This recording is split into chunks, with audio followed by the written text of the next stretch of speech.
Hello everyone, welcome to my channel spoons of flavours. আজকে আমি আপনাদের জন্য খুব ইজি একটা পিঠা রেসিপি নিয়ে এসেছি। এই পিঠাটা বানানোর সময় অনেকেরই ভেঙে যায় বা অনেকেরই তাওয়াতে লেগে যায়। আমি যে আজকে পিঠা বানানোর ইনগ্রিডিয়েন্টসের মাপটা যে দেখাবো, এই মাপে যদি আপনারা বানান আপনাদের পিঠা একবারেই কিন্তু পারফেক্ট রেডি হয়ে যাবে। তো এই পিঠা বানানোর জন্য প্রথমে নিয়ে নেব 1 বাটি চালের গুঁড়ো আর নিয়ে নেব 1.5 বাটি ময়দা। আর আপনারা যদি মিষ্টি পছন্দ করেন তাহলে এইখানে চিনি অ্যাড করতে পারেন। তো এইভাবে আমি দুটো উপকরণ মিশিয়ে নেব আর অল্প অল্প জল দিয়ে একটা ব্যাটার রেডি করে নেব।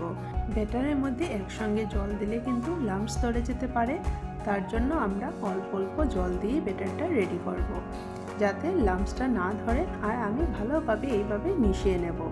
তো এইভাবে আমার ব্যাটারটা রেডি করে নিয়েছি আর আমি হাতা দিয়ে দেখিয়ে দিচ্ছি এটার থিকনেসটা কতটুকু হওয়া দরকার।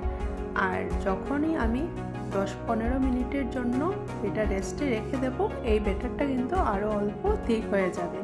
আপনারা যদি মনে করেন অল্প জল অ্যাড করতে, তাহলে এই পর্যায়ে জল অ্যাড করতে পারেন। তো এখানে আমার আগের থেকে নারকেলটা পাক দিয়ে রেখে দিয়েছি, যাতে করে আমার পিঠা বানানোটা আরও ইজি হয়ে যায়। তো এখানে আমি ননস্টিক প্যান বসিয়ে অল্প রিফাইন অয়েল ব্রাশ করে নিলাম। তারপর একটা হাতা দিয়ে ব্যাটারটা ঢেলে আর হাতার পিছনটা দিয়ে গোল করে নিলাম। আপনারা চাইলে তাওয়াটা ঘুরিয়ে ঘুরিয়ে গোল করে নিতে পারেন, তবে হাতার পিছনটা দিয়ে করলে রুটিটা অনেকটাই হালকা হয়। রুটিটা পাতলা হলে কিন্তু পাটিসাপটা খেতে অনেক ভালো লাগে। এইভাবে আমার একটা পাটিসাপটা রেডি হয়ে গেছে। আর পাটিসাপটার দুই সাইডে এইভাবে চেপে চেপে মুখটা বন্ধ করে নেব, যাতে করে ভিতরে পোরটা না বেরিয়ে যায়। আর এইভাবে আমি প্রত্যেকটা পাটিসাপটা রেডি করে নেব। আমার এই গোলটাতে 10টা পাটিসাপটা হয়েছে। তো আপনারা যদি এই মাপটা দিন তাহলে আপনাদেরও 10টা পাটিসাপটা হবে।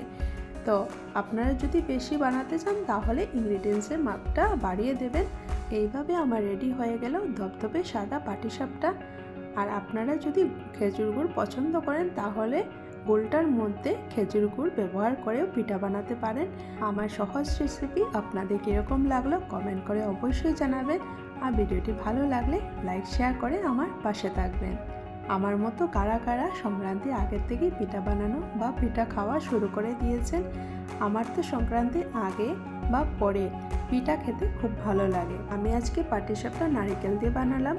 ক্ষীর দিয়ে পাটিসাপটা আমার চ্যানেলে আগের থেকে আছে, আপনারা চাইলে দেখতে পারেন। ভিডিওটি সম্পূর্ণ দেখার জন্য ধন্যবাদ।